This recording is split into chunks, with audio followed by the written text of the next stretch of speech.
Hey everyone, welcome back to Kubota Farm here, and of course East Vineland, New Jersey.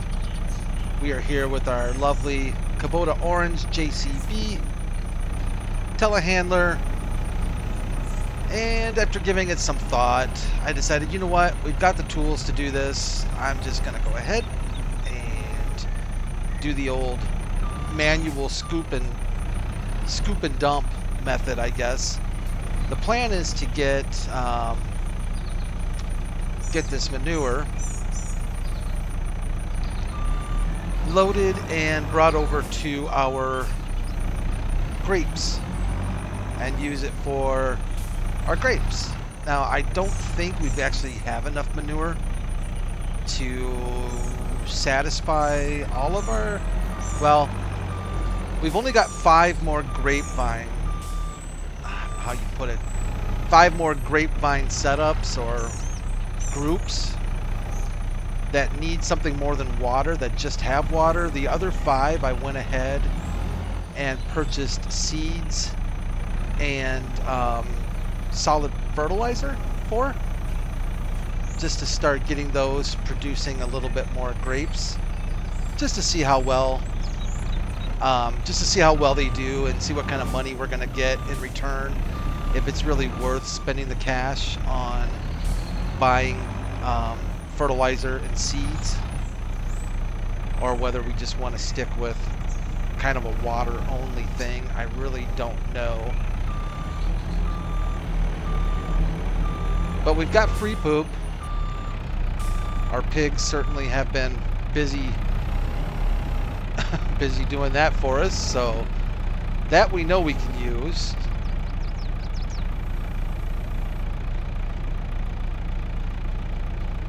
I think each of the grape groups or grape vineyard things are gonna take 20,000 liters, I believe, of manure. And I'm pretty sure we don't have enough to satisfy the ones that are left, but we'll put in what we can and see how that goes. I was kind of thinking about using the manure as a for fertilizer for our fields, but I wasn't super impressed with the way the slurry worked out for us, and it's kind of weird how it goes through the bottom of this trailer. I think that's something that actually can be corrected by the modder. Another thing I thought was weird is there's a, to the right of our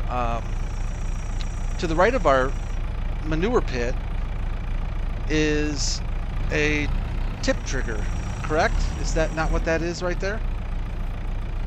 And this guy right here.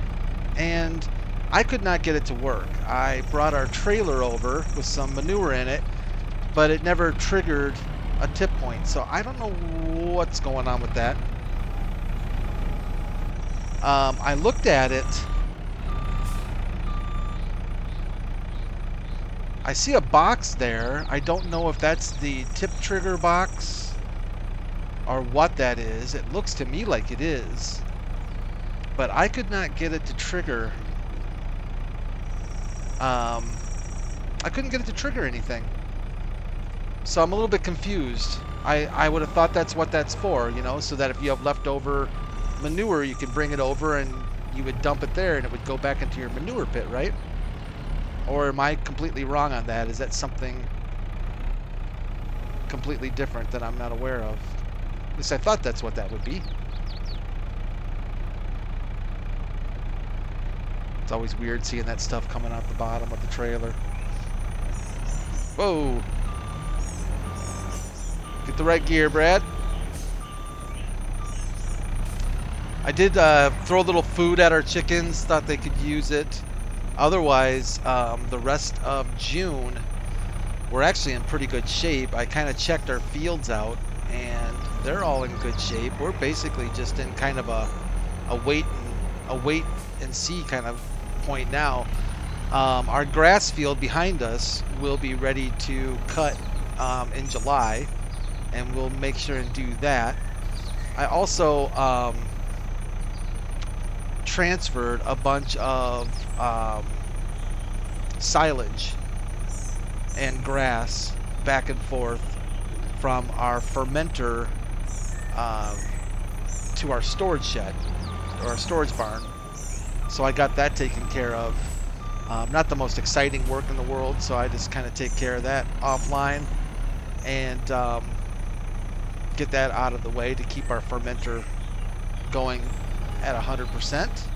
We're going to have a lot of silage to sell again, which is great because that's even more cash. We're also going to have, of course, our wool collection to sell, which will be great too. And we're going to have quite a bit of corn so we can get our grain mill going once again. And hopefully olives to do some, make some olive oil and make some extra money there. But it's looking like our trailer is full. So let's hop in it. I'll show you real quick kind of what I was thinking. So it would be my understanding, at least, that this tip point right here, it'll probably make a liar out of me now, but this tip point right here should be for manure, right? Unless I'm missing something, I'm pretty sure that's what that's there for. Yeah, I think the pigs are giving me some lip too, but hey, you know what? Just keep making this stuff. We'll keep using it. Good for nothings. In fact, we need to take a look at our pig values, prices, and see if we've got a few that we can sell. But let's see where we get with this. What was it? 39,000 in a trailer load. I did end up naming these 1 through 10. I don't know how much that's really going to help, but 1 is right down here, is this one right here, and then it goes 1, 2, 3, 4, 5, and I think I went and did this one as 6, and then 7, 8, 9, 10 is down there by our water pump.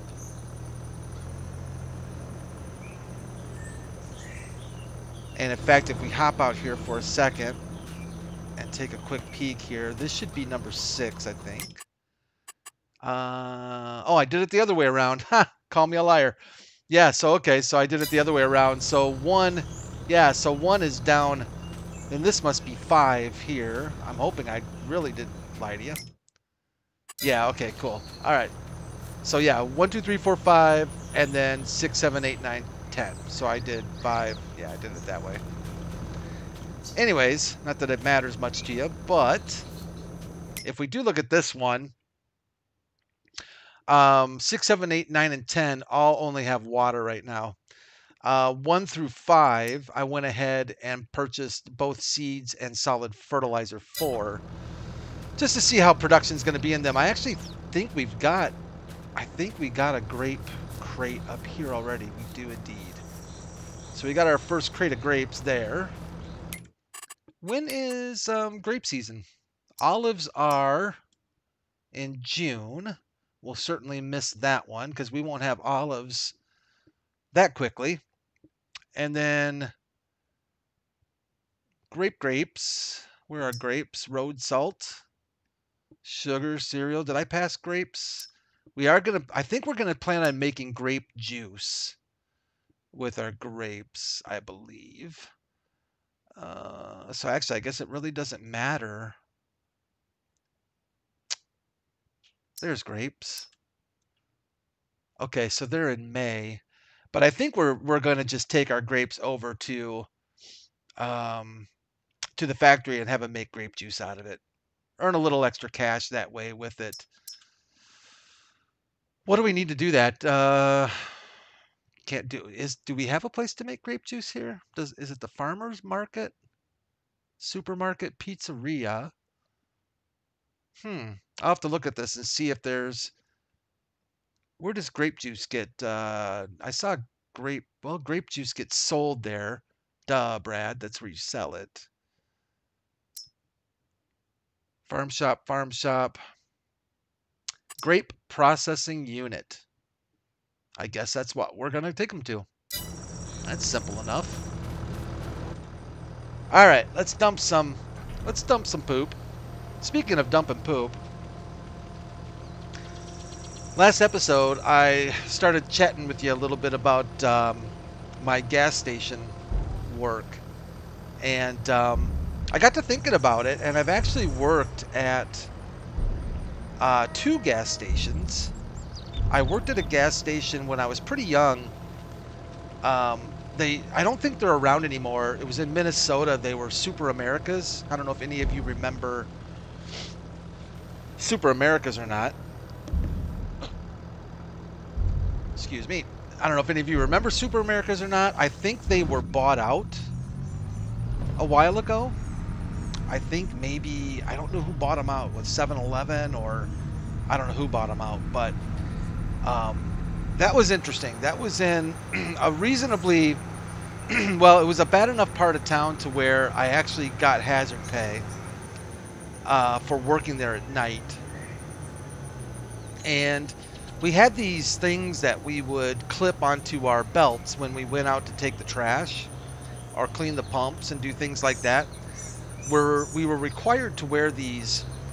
Now remember, this is a long time ago. This is like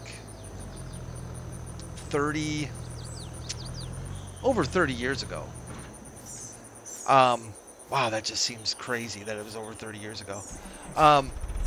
There were these button boxes, basically, for lack of a better way of putting it, and we'd clip them onto our belts so that they were panic boxes, and so that if you were out throwing the trash out or cleaning the pumps or something and you got in trouble, you'd push this button, and I guess the point of it was it would set off the store alarm, you know, get the police over. Fortunately, I never had to use one. I never even tested it. I was often tempted to test it because, honestly, if you saw these things, you would never believe they did anything at all. I never saw batteries got changed in them. There was no way of testing them. There wasn't like there was a light on them that would tell you that, hey, you know, green light means they're good. You know, battery's good and it's communicating. No, it was nothing like that. It was just this chintzy, weird little button box that just a false sense of security. I never really ran into much trouble there. I was threatened a few times. You know, that kind of went with the territory. I was threatened once because for carding somebody for cigarettes. Of course, that's when it most of the time that's when you get threatened. That's when your life obviously becomes worthless to people, is if they're asked for an ID for cigarettes. All of a sudden you become you become something that is useless to them, that they would just as soon kill. You know, I had so many bad threats from carding people, it's insane. We had this Louisville Slugger behind the counter baseball bat, the Louisville Slugger baseball bat, and it was legitimately a Louisville Slugger. Actually, you know what? We actually had 2 of them. We had an aluminum one too. So I guess you kind of just picked which one you were more comfortable swinging. The Louisville Slugger was wood, of course, and it was painted red, white, and blue. Pretty much like Super America colors. And I think somebody actually wrote on it, "Have a nice day." So I thought that was kind of comical. But I never had the chance to use it. I did one time. I didn't do it, but a guy that I was working with, who just really didn't value life in general, I don't think, took the bat out one time and just absolutely slammed it onto the counter when this one dude came in and was threatening him because of carding him for cigarettes again, and was like really getting pretty much in his face, and he just reached under the counter, grabbed the baseball bat, and just cracked it on the counter, and just basically just started acting crazy. And afterwards, because I was pretty freaked out, afterwards he just told me, you know, you got to be crazier than they are. You know, it's like crazy wins. You know, who's crazier than you win? You know, if you're crazier and willing to just go at it faster and without provocation, you'll win. There was one night when I had, let's just say, how do I put this so that it remains kid-friendly channel? I was offered a trade for gas. And the trade did not involve any items. It was a very personal trade, if you follow what I'm saying. That one kind of creeped me out. It actually kind of made me laugh a lot because she was actually really, really, like, drunk. And it was actually kind of funny. But, yeah, that one was kind of odd. And I don't even think it was for a full tank of gas. I think it was just, like, enough gas to get her home or something like that. So, I mean, wow, you know. I don't know if that really means much, but that's what it was. It was a really odd place to work. But it was fun, really, for the most part. It was fun. And I think I was young enough to not be smart enough to have a lot of fear. I pretty much just, you know, I would not work there today. I don't even know. I think it's still there, actually. I think my brother told me that that gas station is still there. It's not a Super America anymore, but it's still around. A lot of drive-offs. These were the days before pay at the pump. So you basically just, you know, it was kind of a free-for-all. People would, I would say on average, boy, I would say on average, and this is without being, without overdoing it, almost a drive off every shift I worked. I mean, they were very, very regular, very regular. We were, I mean, it was the layout of the gas station. I mean, the pumps were set up. There was just a long single row of pumps that ran perpendicular.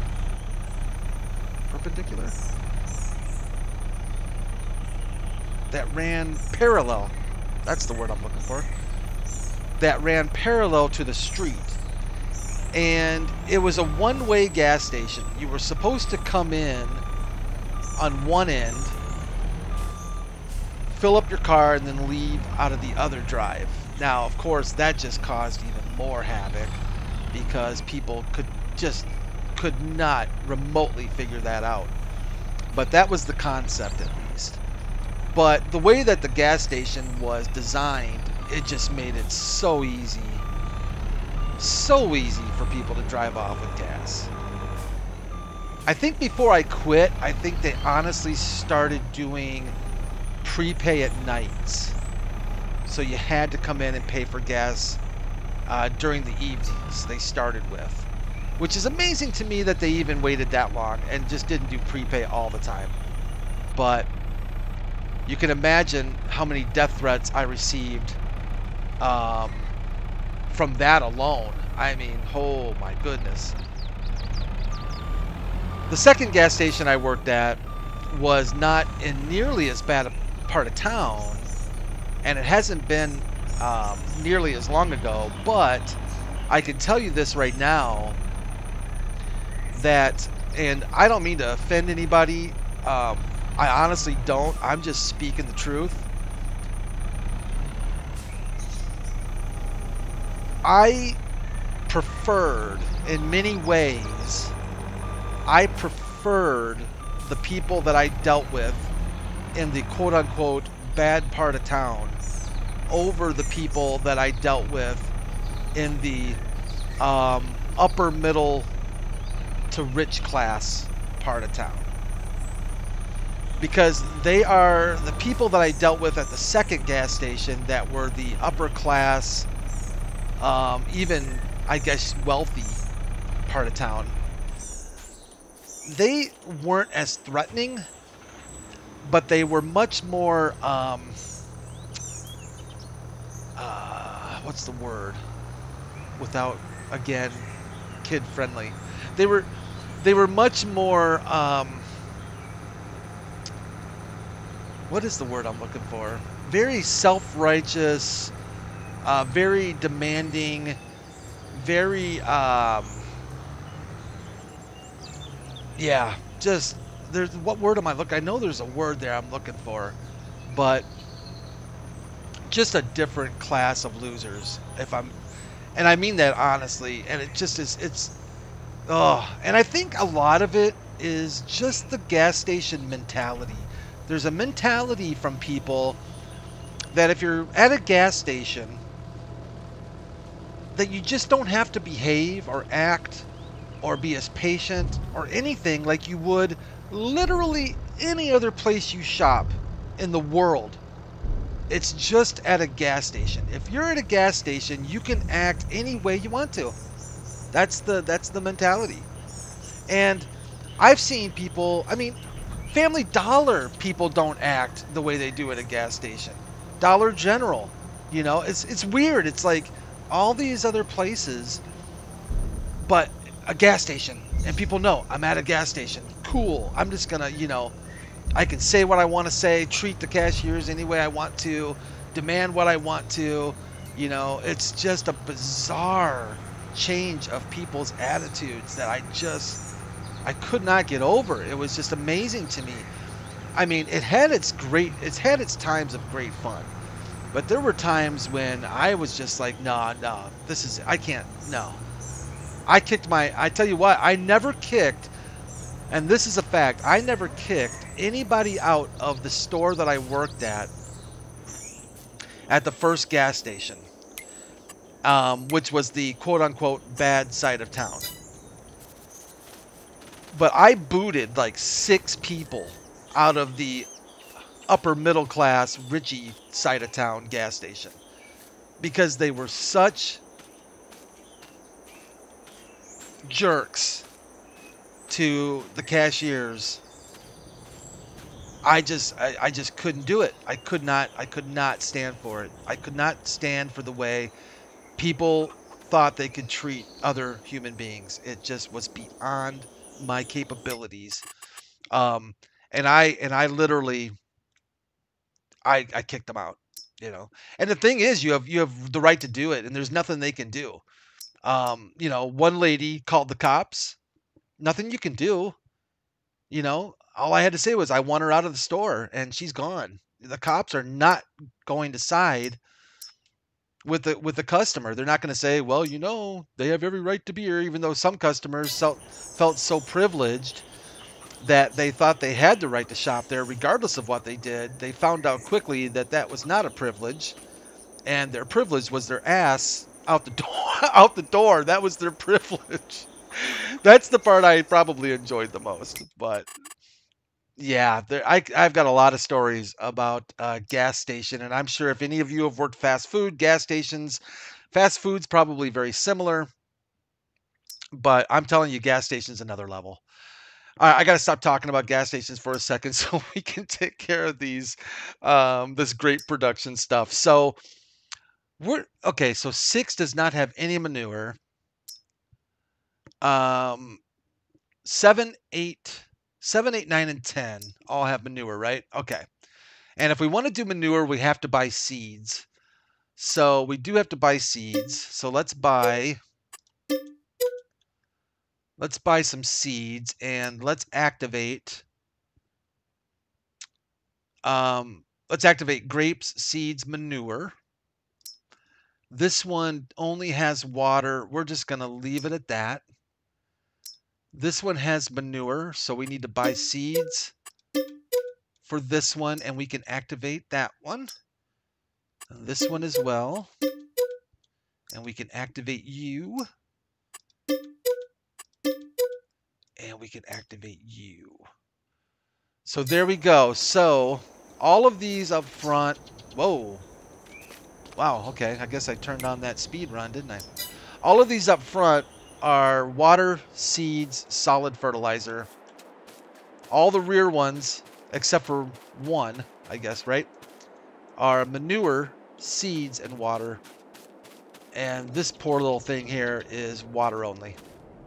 And we'll basically see how things go. I mean, it's common sense, I guess. I guess there's not really much of a mystery, but yeah, for now, I think we'll just leave it at that. I guess we could load this thing up with some, I guess there's not really a point to leaving it as water only.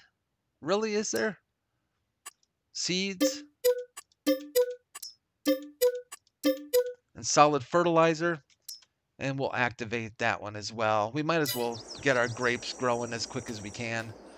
Not a cheap thing. I mean, that's used a few $1,000s to do that. Again, I don't really know financially how well this stacks up.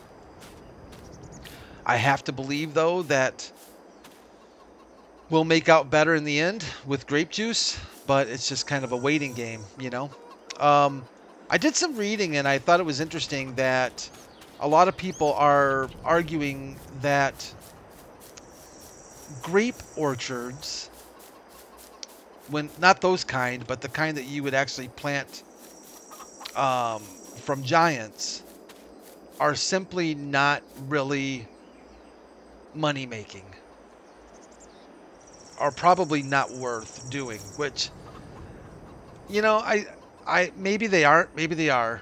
I think a lot of things in the game I tend to do because they're fun or they're different. I don't necessarily always worry about. It's just not a game that I play that I'm always worried about making the absolute best dollar I can on everything and as quick as I can. It's more of a, I want variety. I want to do different things in the game. I just want to farm and not worry about, as long as I'm bringing in income and I can like buy property and, you know, occasionally we get a new tractor or something. That's all I care about. I'm just, at least not on this map. You know, maybe we'll do a map, I think, eventually where it's just going to be, man, let's just bang out some dollars and become multi-millionaires. That's great. But here in East Vineland, I think we're just going to try different things and see what does bring us cash. Right now, clearly wool is our biggest money maker. That and silage. Silage is going to go down now because we just don't have the grass fields to produce all that silage. This is the last time we're going to do poplar way over yonder there. We'll do one more season, this season of poplar, and then we're going to grind up that field and we're going to put something else in there. I'm not really quite sure what we'll do yet, but it won't be poplar. And that's going to pretty much do it. Hopefully, you know, hopefully we just keep the income coming in and we can keep having fun. That's all that really, all that really counts. I was going to check real quick. I think I looked earlier at our contracts. I think it's going to take a season to get through to try to start seeing more variety in the contracts. Again, changing a lot of these fields to different fruit types, I think will help a lot with that. Otherwise, I think we are good to go. June is probably just going to come and go. I think the next time we get together, which will be Friday, because Thursday is Throwback Thursday, we'll probably just scoot into August and probably have to do some grass cutting and some other things. So thanks, everyone. I really do appreciate you joining me here again on Kubota Farm. I certainly very much appreciate your feedback, your comments, your likes, your dislikes, anything you have to offer. Well recepted. I'm already thinking about the next map. I think we're going to spend a little bit more time here in Kubota Farm. There's a few more things I really would like to see us do, but I think we are going to have to start putting some thought and discussion into what we want to do next after Kubota Farm. So, I mean, we are on our 90s, 96, 97th, almost 100 episodes into Kubota Farm. That's crazy to me. So yeah, we'll have to start thinking about what will be the next challenge. If you have any ideas or suggestions, let me know. I am certainly open to those. Leave a like if you enjoyed the video, of course. Subscribe if you'd like to join the family. We'd love to have you on board. Take care of yourselves and make sure you take care of each other. And I'll see you at the old family farm tomorrow. Hope to see you there at least. Bye for now.